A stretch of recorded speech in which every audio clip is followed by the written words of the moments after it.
noches, muy buen día, un gusto de saludarles y que hayan llegado a este punto de encuentro. Citamos para este punto de encuentro hoy día a un abogado para que nos explique un poco qué pasa con esta trifulca que se armó con el tema de la reforma tributaria.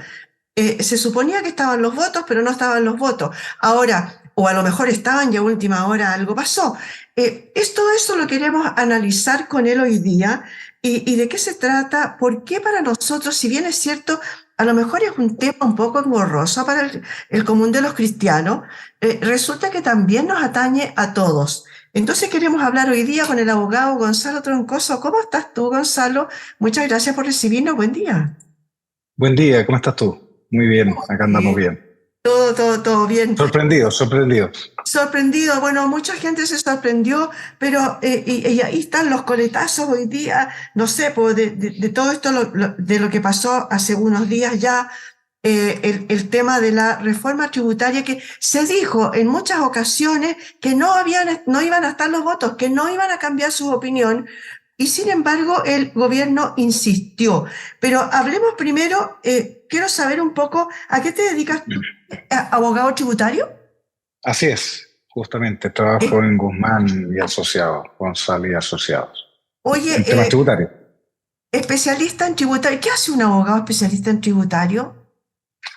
Bueno, en general asesoramos empresas pequeñas, medianas, grandes compañías, personas naturales en el tema de la tributación y también, por otro lado, en defender a los contribuyentes, a las personas que se ven afectadas por actos que realiza el servicio, que tienen carácter de acuerdo a los antecedentes que hay, podrían ser ilegales, contrarios a derecho. Entonces, los abogados tributarios en general también defendemos mucho las posiciones que puedan tener los contribuyentes frente al aparato administrativo, al aparato estatal que es el Servicio de Impuesto Interno. Oye, a ver, yo quiero, ya entendido bien que eres experto, digamos, obviamente en el tema, me gustaría saber, bueno, ¿qué te pareció, además de estar sorprendido, el hecho de que la Cámara haya rechazado la idea de legislar la reforma tributaria? A ver, yo creo que primeramente hay que darle esto tiene dos sesgos para mí, uno político y otro técnico, ¿ya? Desde el punto de vista político, si uno puede ver lo que pasó en la Cámara, básicamente hay una derrota para el gobierno políticamente. O sea, hay un golpe fuerte. Primero basó que su proyecto iba de la mano de la Constitución, fue rechazada la Constitución, posteriormente ahora dice que su proyecto social dependía de la reforma tributaria, se cae la reforma tributaria. Entonces, hay un componente político y lo que se ve desde afuera, sin participar en ninguna de las dos puestas en escena en esto, es que vemos un atrincheramiento bastante ideologizado muchas veces en dos posturas que básicamente se vieron ayer confrontadas y donde claramente perdió el Ejecutivo, porque no sacó adelante su proyecto emblemático, podríamos decirlo así. Y desde el punto de vista técnico, habían muchas críticas en algunos temas, sobre todo para las pymes, los que trabajamos con pymes. Vemos algunas cosas que nos llamaban la atención, que decíamos que estaban erradas, que si bien he escuchado mucho a los ministros diciendo que se habían incorporado 90 indicaciones al proyecto original, pero las indicaciones eran indicaciones muy pequeñas, eran indicaciones que no iban al contenido máximo, no iban al fondo.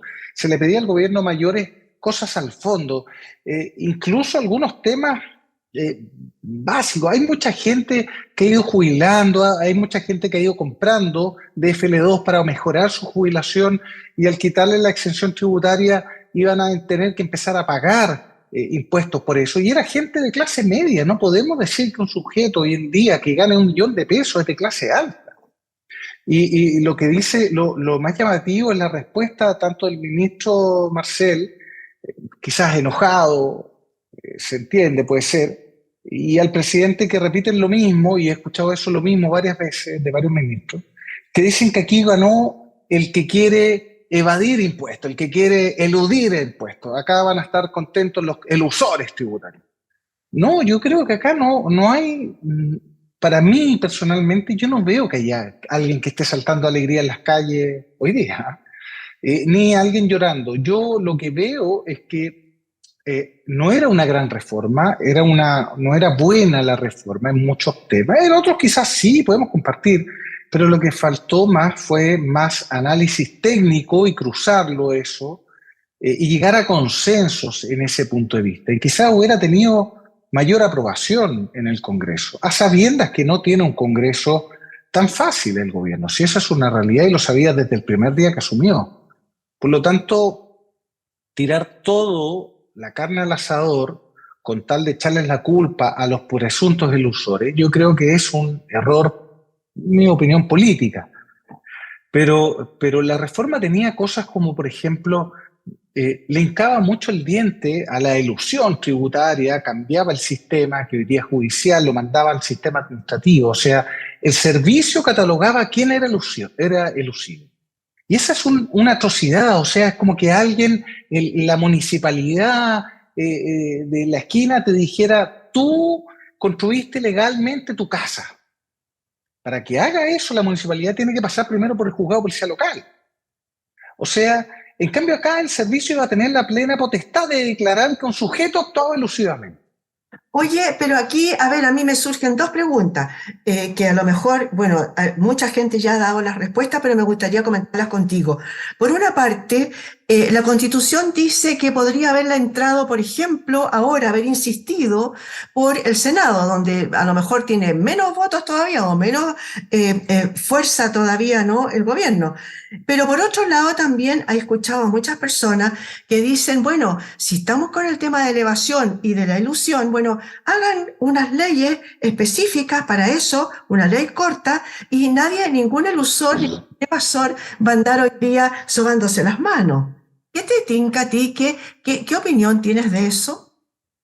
Respecto a lo primero, yo la verdad es que creo que desgraciadamente en el Senado va a estar más complejo, requiere 2/3 partes. Es Ujú. muy alto el quórum para poder mantenerlo, salvo que llegue a un acuerdo, algo más consensuado, insisto. La nueva constitución que se está planteando hacer va a ser, espero, fruto del consenso. Y eso ojalá se manifieste en un texto que sea consensuado, que no sea una visión política, ideológica de un lado por sobre otro. Como además pasó con la Constitución del 73, perdón, la Constitución del 80. La Constitución del 80 es una constitución ideologizada de un lado. No hubo consenso. Ahora estamos dando la oportunidad de un consenso. Aprendamos que los consensos son buenos. No es sano discutir y no llegar a acuerdos. Lo sano es llegar a acuerdos. Pero respecto al segundo punto, me parece que el gran problema que tenía la reforma tributaria, más como global, es que se estaba preocupando mucho de aquel sujeto que estaba formalizado, aquel que paga los impuestos, que declara, que tiene inicio de actividad, etc. Pero hoy día la evasión fiscal, aquel sujeto que vende por Instagram, por redes sociales, que vende en la calle, que vende hasta con sistemas de pago como sistemas estos de pago como Transbank u otros más, y pagan y no pagan impuestos, esos sujetos no habían normas para incentivarlos o buscarlos o fiscalizarlos para que procedieran al pago. O sea, no solamente eso, los Uber, los Didi, todos los sistemas que también trabajan irregularmente, desde ese punto de vista seguimos al debe en la fiscalización. Entonces, una de las posturas que yo he mantenido durante el tiempo es que la legislatura en Chile les gusta crear nuevas cosas, pero no aumentan el poder de fiscalización de parte de las entidades fiscalizadoras. Preguntémonos, por ejemplo, ¿cuántos funcionarios tiene la Contraloría hoy día y cuántos tenía hace 10 años atrás? Y el aumento de la dotación de la Contraloría es ínfimo y le pedimos todos los días que someta a control todas las actividades económicas que hacen los órganos del Estado en materia administrativa.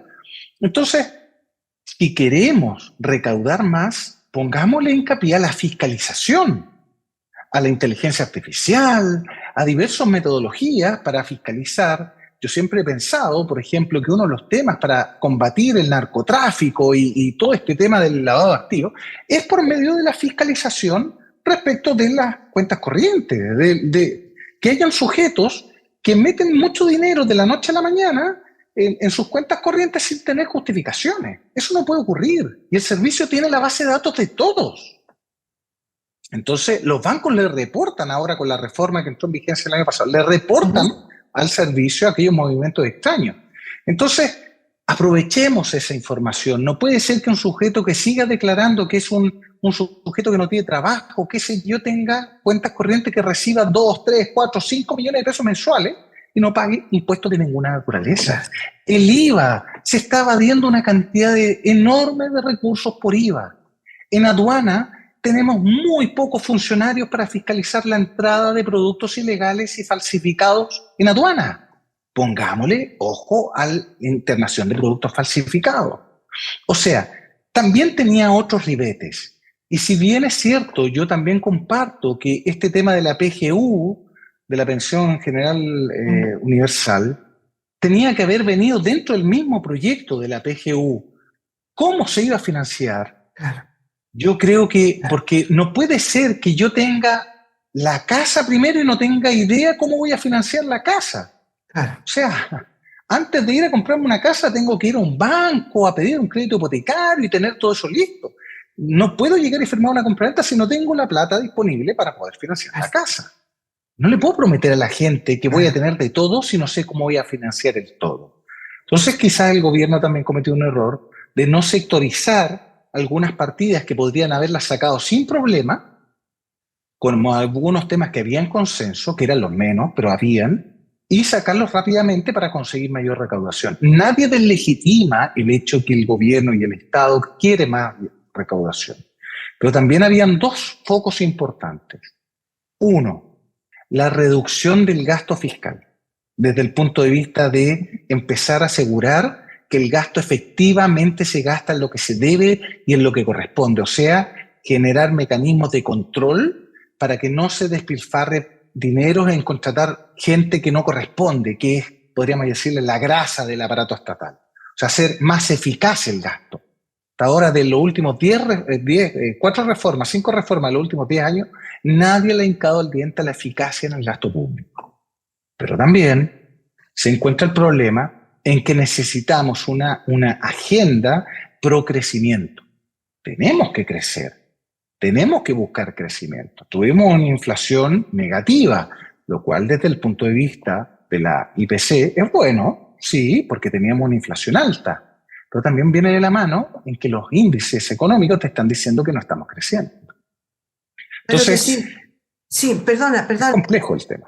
Sí, es que, ¿sabes qué pasa? Que, a ver, yo he leído bastante para poder conversar contigo, algunas opiniones de algunos economistas, por ejemplo, en que decía que la reforma tenía cosas graves, como por ejemplo el impuesto al patrimonio, pero sobre todo un impuesto adelantado a las utilidades futuras, aumento de la primera categoría, lo que hizo que, lo que habría hecho que muchos capitales empezaran a echarse para atrás en las inversiones o en la huida de capitales. Es así, es tan así, porque eso implicaría lo que estás diciendo tú, la falta de crecimiento, ¿no? Porque va a haber menos trabajo, porque va a haber menos inversión. Por ejemplo, lo que estaría pasando hoy día con el tema de las ISAPRES. Al no haber una reforma de las ISAPRES que sea clara, para dónde va la micro, muchas ISAPRES van a decir, a ver, yo me declaro en quiebra mejor en vez de estar pagando los 1.400 millones de dólares que se supone que deben entre todas,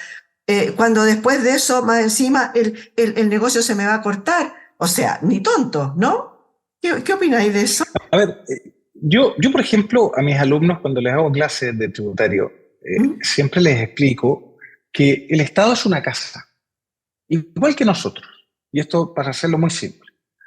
Si yo gano 100 pesos y debo pagar 150 pesos, tengo un problema, porque voy a vivir endeudado, ¿cierto? Bueno, el Estado es similar. Si no tengo trabajo, claramente o vendo menos como yo como particular, o aquellos que venden productos por Instagram o redes sociales, si vendo menos, genero menos ingresos y por lo tanto genero menos recaudación para mí y para mi familia y voy a gastar menos porque voy a tener menor acceso al consumo. El Estado es básicamente lo mismo. El problema del Estado es que el Estado por regla general no genera grandes ingresos. El Estado lo genera con el aporte de los ciudadanos, los impuestos. Es de ahí su gran fuente de economía. Entonces, la gran diferencia ahí está en que el Estado le pide a los ciudadanos participar en esto. Por supuesto, si a mí me dicen, a mí, Gonzalo Troncoso, o al sujeto de la esquina, a la señora Juanita, ¿sabe qué? Usted tiene un negocio y paga 19% de IVA. Pero mire, si usted se va a Uruguay, Uruguay tiene unas tasas más bajas del impuesto a la renta y del IVA. Si usted se va a Uruguay e instala el mismo negocio, con los tratados que tenemos actualmente vigentes, la señora Juanita podría hacerlo a un costo bajísimo. No invertiría más de 2 millones de pesos en irse a Uruguay a vivir tranquilamente y poder instalar su negocio. ¿Y por qué se iría a Uruguay? Porque gasta menos. Porque ¿dónde voy a ir a comprar yo mis productos? ¿Dónde voy a comprar un vaso? Mira, tengo el mismo vaso aquí y al lado. Aquí vale 1.000 y allá vale 2.000. ¿Dónde lo compro primero? ¿En dónde vale menos? Si es la misma calidad. Bueno, el empresario actúa de forma igual. O sea, el empresario busca ser competitivo. El empresario lo que hace es buscar un lugar donde lógicamente pague menos, aumente su rentabilidad y genere también mayor economía, que es donde pueda generar mayor trabajo. Entonces, si va a pagar menos impuestos, por un lado, y como hoy en día el mundo después de la pandemia se volvió volátil, en cierto modo, ¿se entiende? Podemos viajar de un lado a otro, sin grandes limitaciones. Entonces el sujeto podría administrar sus negocios en Miami, en algún paraíso fiscal, y irse a su paraíso y vivir ahí y de ahí manejar los negocios. Entonces uno dice, oye, qué egoísta él con Chile. Perdón, pero cuando a mí me tocan mi bolsillo y a mí me dicen, oiga, compre acá, que es más caro, en vez del lugar que es más barato, yo voy a saltar al tiro y le voy a decir, no, ¿por qué voy a comprarle este vaso de leche que vale más barato acá que allá? Es una cosa de lógica, de razonamiento lógico de las personas humanas.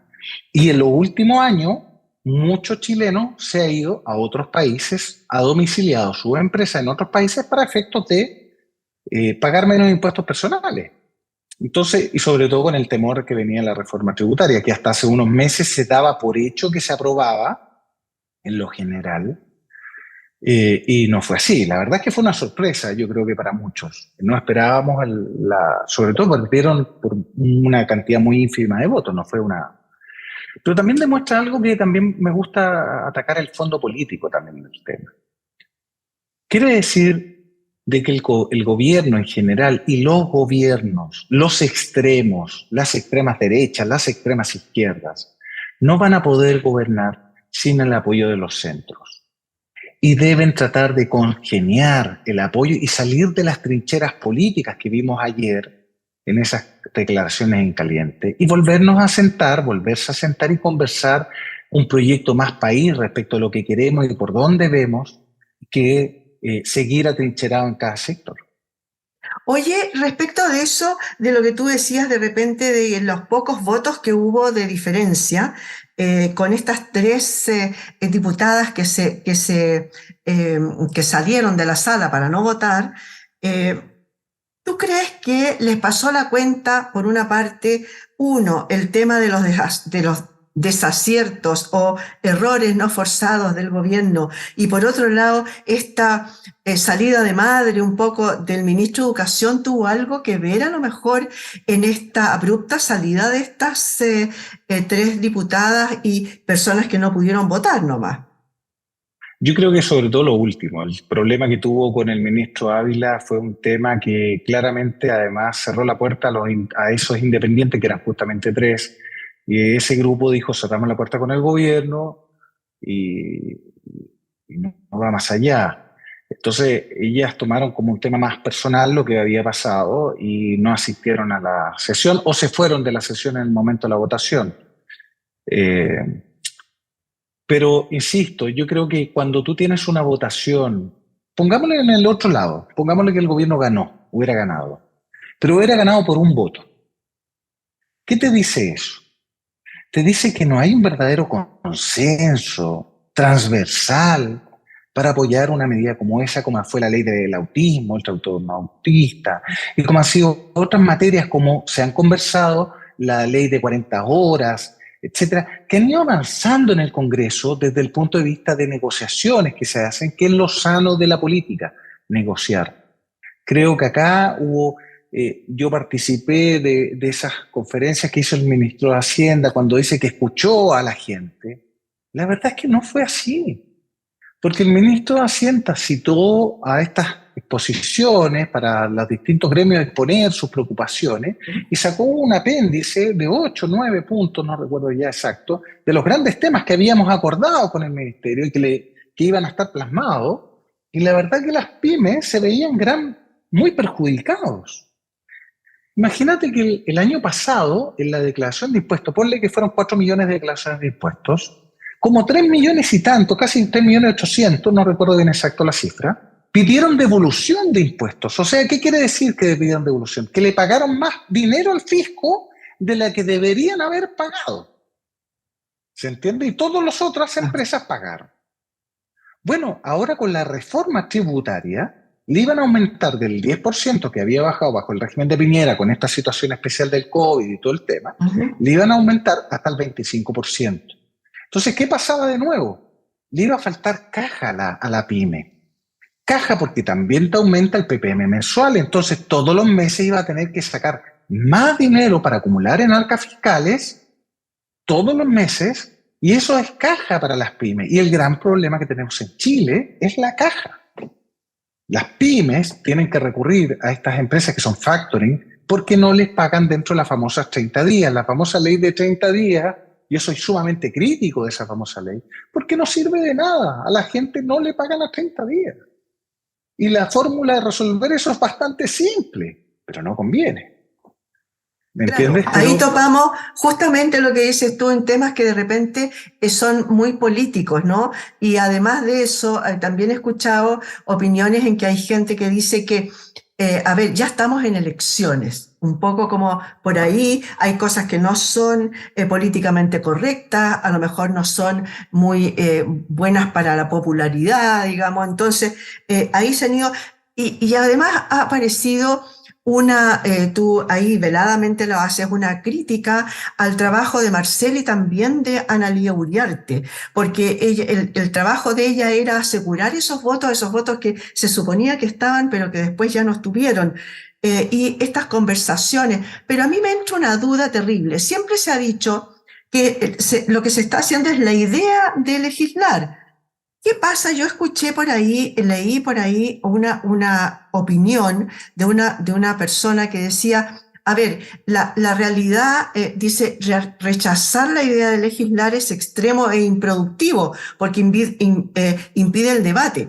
Pero también hay que ver un tema, una vez aprobada la idea de legislar, solo es posible cambios al margen de un proyecto, sobre todo en materia tributaria, donde el Parlamento prácticamente no tiene atribuciones de algo No tiene. lado. ¿Me puedes comentar eso? Porque yo creo que es sumamente importante. Es muy poco lo que se ha dicho respecto de eso.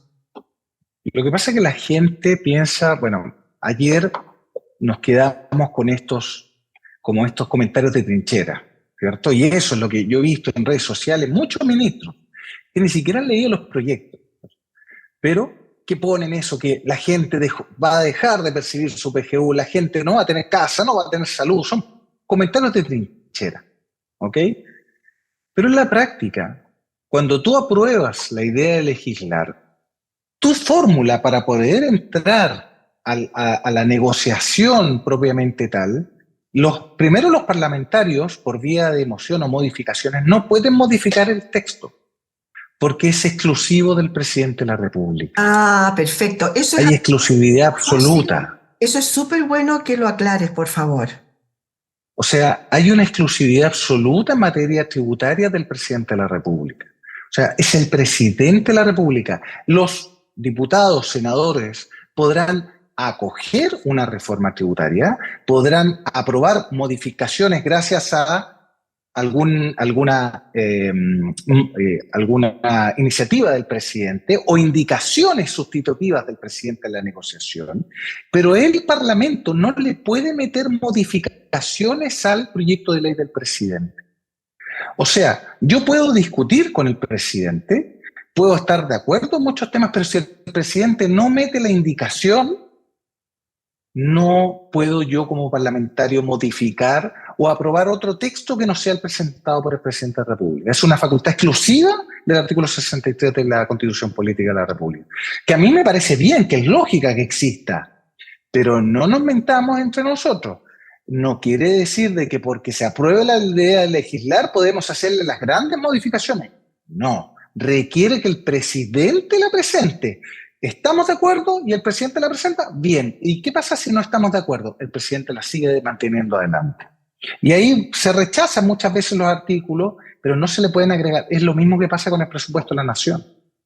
El presupuesto de la Nación sin iniciativa presidencial, porque es lo mismo, es presupuesto en materia económica de la Nación, solamente puede aprobarse o rechazarse partidas.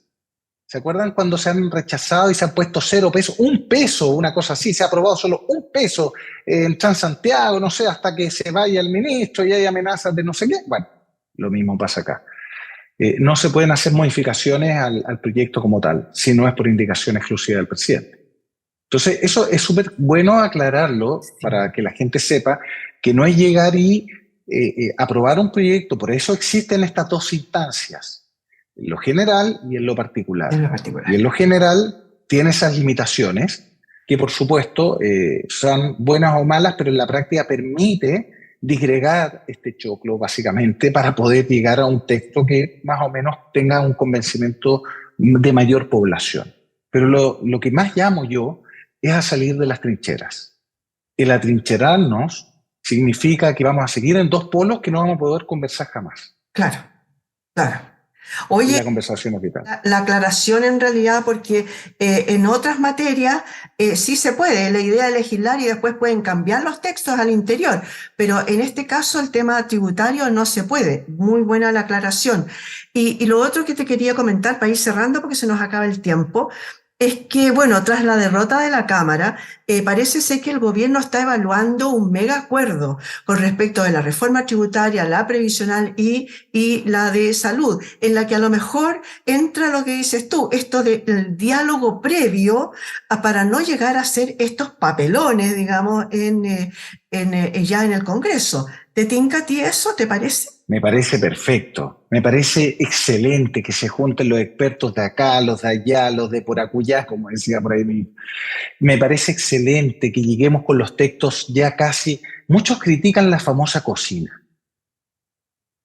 pero me van a perdonar, pero yo, los mejores acuerdos que yo llego con mis amigos, con mis vecinos, qué sé yo, son en la cocina de una casa comiendo, en un asado, en una cosa de un grato ambiente.